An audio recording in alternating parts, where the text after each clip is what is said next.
So what is HTML?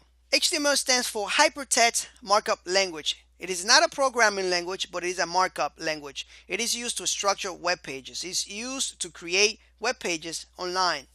And we can create some pages on our local environment in our computer in this case. Now, how does it look like? Well, HTML looks like this. We first start by typing in a left angle bracket, then a character, then enclosing that character with another bracket. In this case, it's going to be a right angle bracket. Then we have created a HTML tag. The next thing is to enclose something in this HTML tag. In this case, we're going to be enclosing a text. This text now is going to be enclosed in this HTML tag. Now, before we are done with it, we need to actually close this HTML tag. All right, and the closing tag looks very similar to that opening tag in the beginning there. This is the closing tag right here. The only difference is that it has a forward slash, as you can see right here. So this will be called a closing tag. All right, so now this text was unformatted before we did anything to it, and now it's formatted.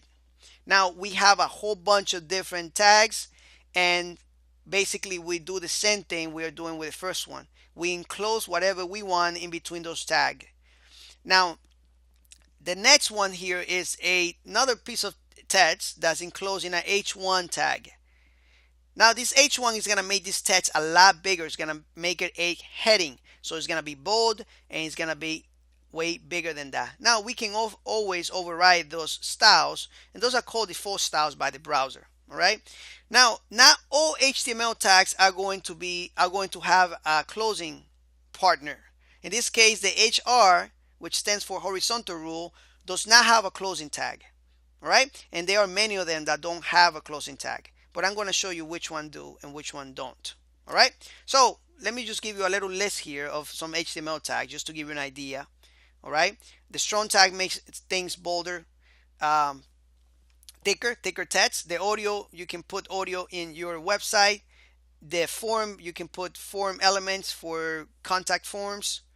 The I there that you see makes things italic. All right, so the H1 is a heading tag. So I mean, there are many and many of them. I just wanted to give you a little list so that way you can be aware of some of them. Now, how does it really work? Well, we put a bunch of HTML tags in a text file. All right, and as you can see right here, there's a whole bunch of them, and I bolded the paragraph there because that's the only one that we will be able to see in the browser.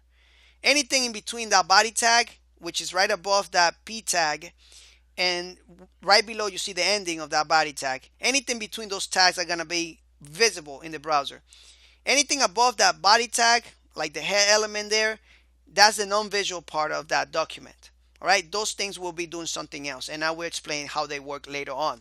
Now, when you grab all that text that you saw there and you put it inside this text file, you need to save it with a .html extension, and we can put any name we want on that file. So I can name it index.html just to make it a homepage, or I can name it edwin.html.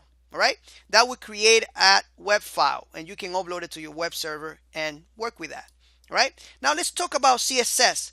CSS stands for Cascading Style Sheets, and it is used to control how a page looks.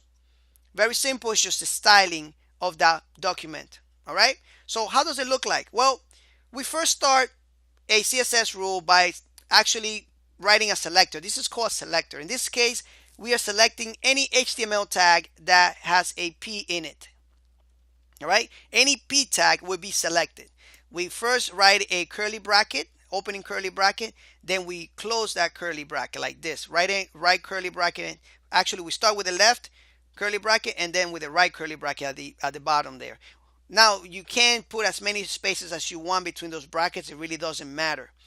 Then after that, we write the property that we want to override. So we want to, let's say, change the color on those P tags, and we put a colon to separate the property with the value, and this is what's going to change everything. So we're changing that property of that P tag, which is the color, for a red. All right, color. So we grab that value, and we can change that value. We can put black in it. We can even use codes to write colors. So we end this command by typing in a semicolon. We are telling the browser we're done with it. Now you need to go down because we are done changing this property. All right, so it goes down to the next property, and if it doesn't find the next property, it will go down to that curly bracket that you see there, and it will keep going to the next selector. Uh, in the next case could be a H1 tag right below this, right? A H1 tag selector, or maybe a body tag selector, right? It could be any of those. So now let me just give you an example, a little list here of some of the CSS properties that you might find out there. These are common ones. As you can see, there are, and in this case, there are very few there, but there are many of them. All right. So you can see visibility will change the visible aspect of that property. So we can make things invisible with a visibility property. We can change the position with a position property there. We can transform the text with that one there. We can change the text family, how the text looks. We can align things. We can change the color. I mean, we can do a lot of things to our elements in our document. All right. Now, how does it really work? Well, we put a we put this text, right, that you see there, right, because it is text in the beginning. We put this in a text file, and we put the selector with the properties and the values and all that, and then we save it with a .css extension, just like we did with a .html. All right, this is the difference here. When you change that extension, because before you save the file, you're gonna have a .txt extension, which is for text, right? So you change all that, and you take that extension off, and you save it as a .css. This is going to make a CSS file. In this case, we are going to be naming it style.css, but you can name it whatever you want. All right. Some people name it style sheets. All right. So some people name it styles. I just name it style.css because I just wanted to, and for me, it looks good. All right. So that's it. Now that text that you saw before the slides here is going to be like this in the browser. All right.